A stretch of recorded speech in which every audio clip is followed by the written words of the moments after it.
Welcome back to the Fantasy Best Friends Forever Fantasy Sports Radio Network. Frankie Stanfill, I'm Greg Sussman. And when it's a running back heavy show, of course, it has been for most of the week and it will continue through the end of the week. But where we begin now is to talk about running backs and talk about quarterbacks and wide receivers and more. Because it's time for that part of the week. Our injury expert, Dr. Ray from Inside Injuries, joins us right now. What's going on, Doc?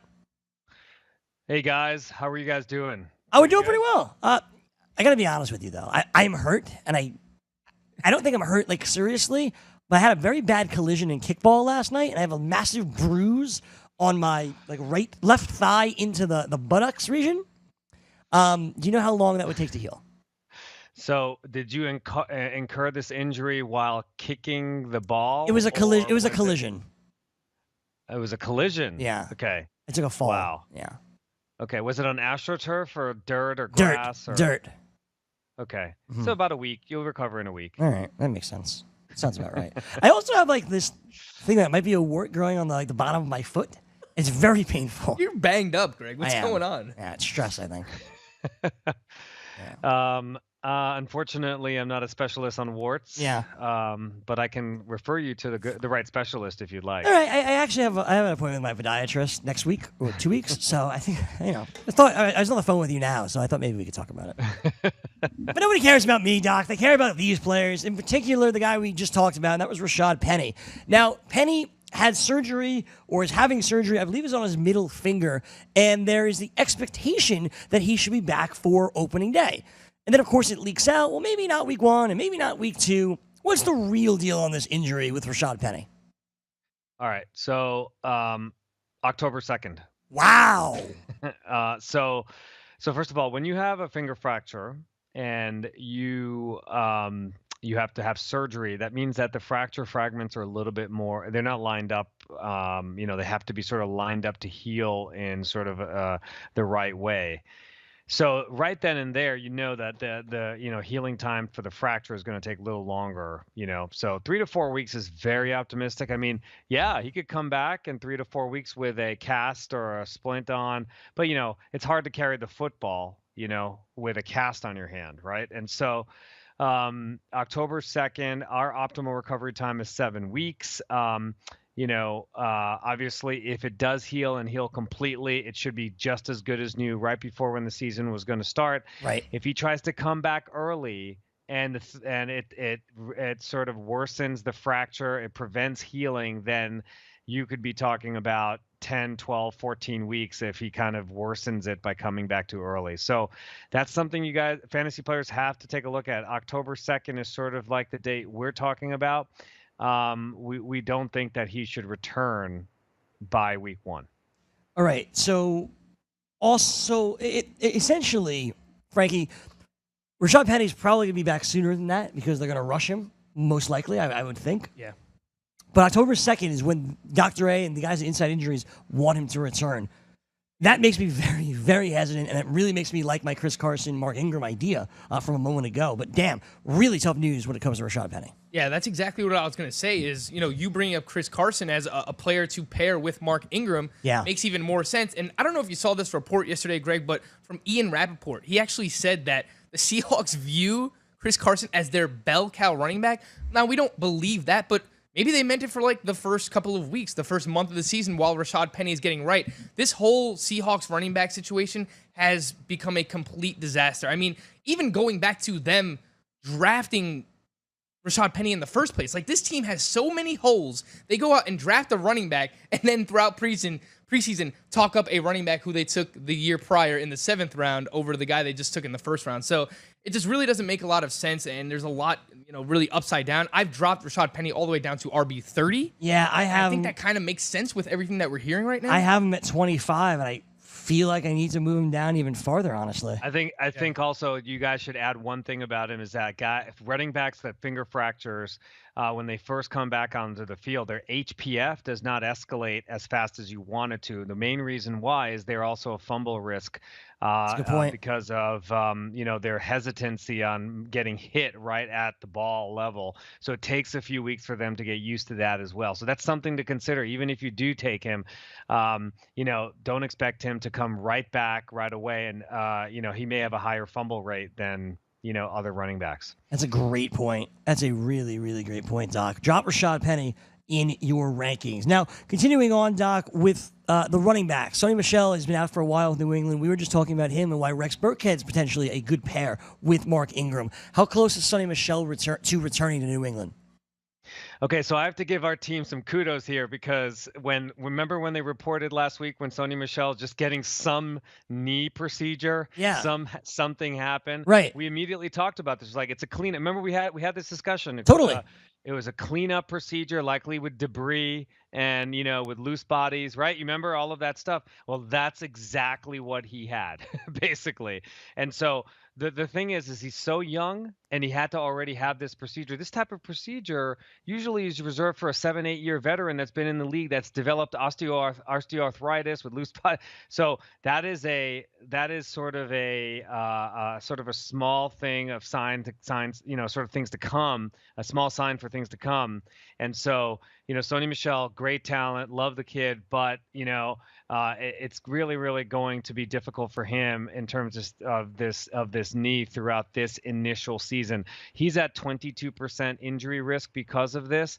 So, I don't know where you guys have him on your RB, but I think he's 30 plus at this point. For me, to answer your question, Doc, I have Sony Michel very low. I have Sony Michel at 45, so I'm with you. Yeah, that is very low. I have him still at RB 36 just because they drafted him this early, so he has the pedigree, and I think at some point he will have a significant role with the Patriots. And we saw last year that can be a league winner with guys like Deion Lewis, what he did down the stretch for the New England Patriots. So, I think that's more so something to pay attention to in Dynasty, right, Greg? Like, if you have a rookie Dynasty draft, what Dr. A is talking about is, a procedure like this is usually done on a veteran who's 7 or 8 years into his career. Sony Michel's having that done before he even takes an NFL snap. It's an issue.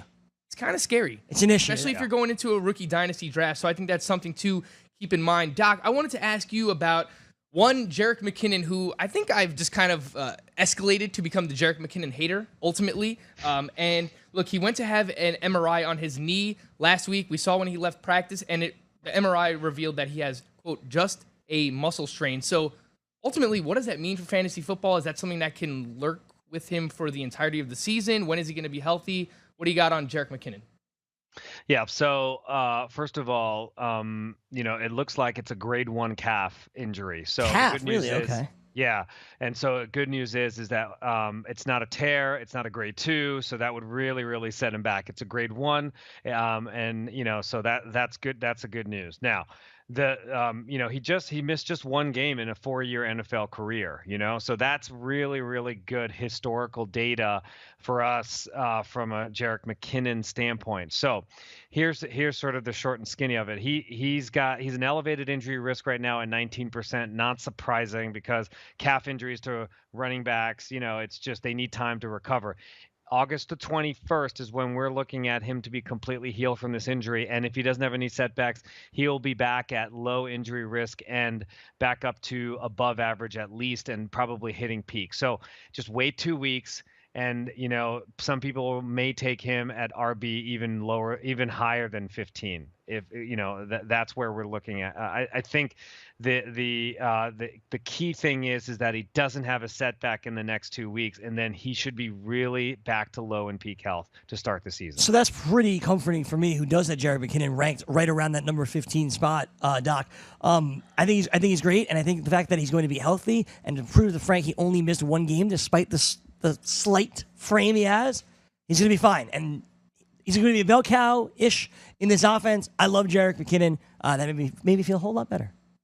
As it should. That is good news for you, Greg. I don't know if he'll be able to be that workhorse that we all expect him to be. Maybe for PPR purposes, can he catch 60-plus passes this year? Yeah, that's probably possible, but I just feel like guys like Matt Breida, maybe even like a Joe Williams, they're talking up Jeremy McNichols now too. I think there's a chance all of these guys kind of get worked in the season. It could end up being a frustrating situation. Those are just part of the reasons why I don't like. But that's the thing with HPF also. So he could be playing in the game, but he also has to be productive to win fantasy points, right? So the stat by just playing in a game is not good enough. Obviously you have to have. That's why the HPF is there. Is if he's in the game, will he be effective?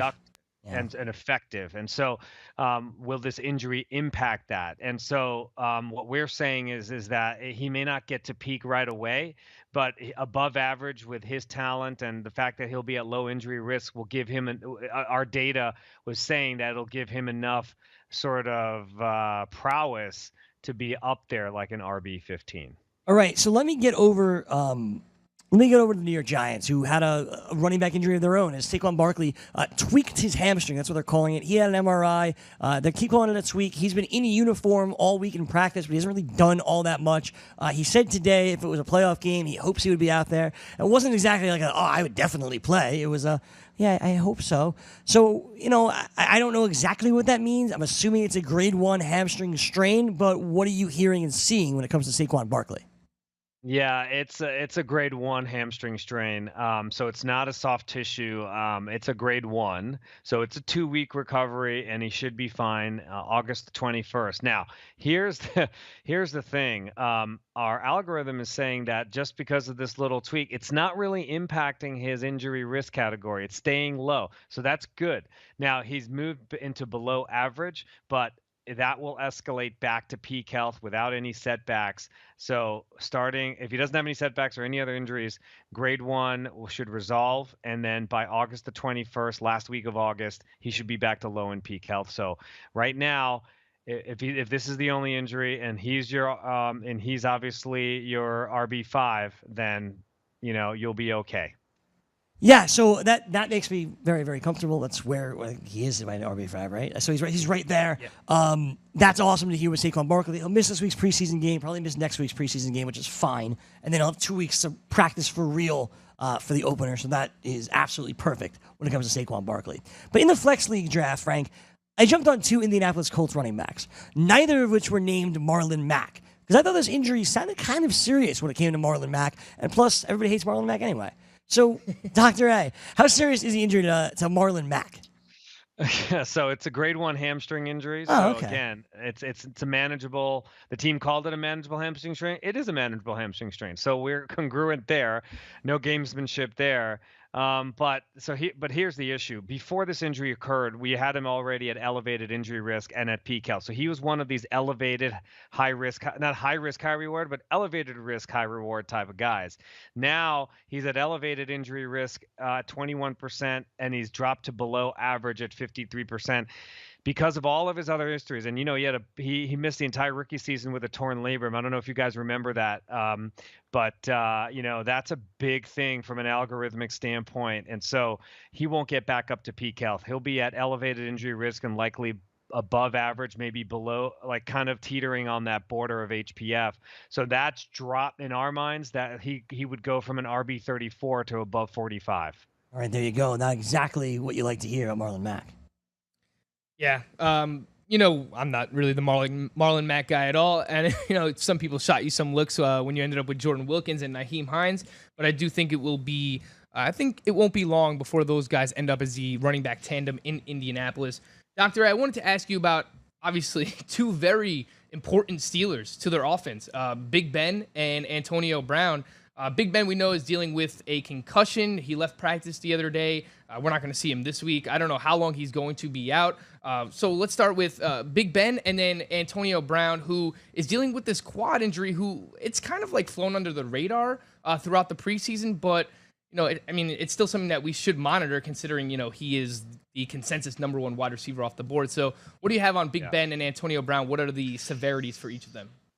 Yeah, so I think the world stopped in Pittsburgh when these 2 injuries got released, Yeah. So the Ben Roethlisberger, the guy is a workhorse. I mean, he just gets injured all the time, but somehow finds a way to play and somewhat be productive. However, years catch up to you. So we call him the House of Cards analysis. So basically, he was at low and peak, but we said that if he had any type of injury before the season started, that house of cards falls basically, because he's got so many injuries in the past. And so he's at high injury risk at 27% now and below average at 60% HPF, and he's just going to be not getting anywhere near to low and peak anymore. And so in our mind, you got to drop him because he will not.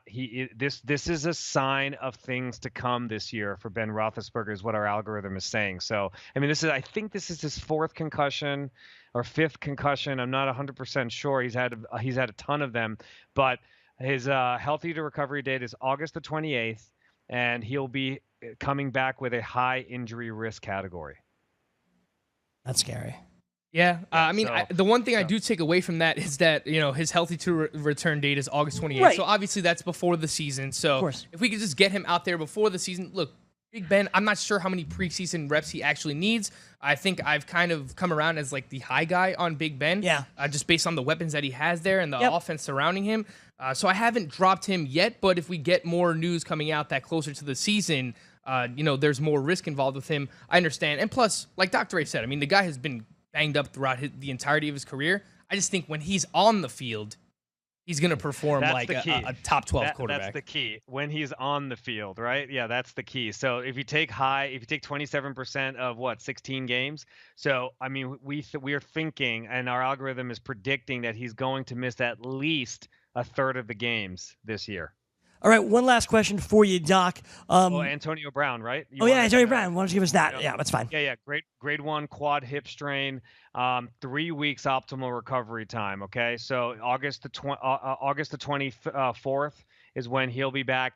Don't foresee any issues. It's a minor strain, so he should be back to, he was at a baseline of elevated injury risk at 18%.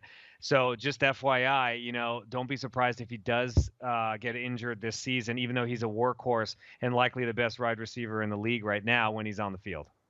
All right, Doc, we appreciate the time. I know we had a lot more players I wanted to get to. But quickly, in, I guess, one sentence, essentially, the other San Francisco guys, George Kittle, I know people are high on, and you were really like Matt Breida here, Frank. What's going on with Matt Breida and George Kittle? Yeah, grade 2 shoulder injury for Breida. It puts him to 20% injury risk coming back. He'll be healthy to return on August the 21st, but he'll stay in elevated injury risk. George Kittle, grade 1. He had a minor separated. Right. I don't think it was a separated shoulder. So he'll be back. He's only at 14% elevated injury risk. He'll be back down to low and peak. All right, there you go. George Kittle should be okay. Matt Breida after that. Dr. A, a wealth of knowledge and information as always. This has been awesome. Thank you so much, man. All right, man. Have a good week, and we'll talk to you next week. We'll do it again next week. When we come back, more middle-round running backs. Where do you draft them? Frank Snaville, Greg Sussman, we let you know. It's your fantasy best friends forever on the Fantasy Sports Radio Network.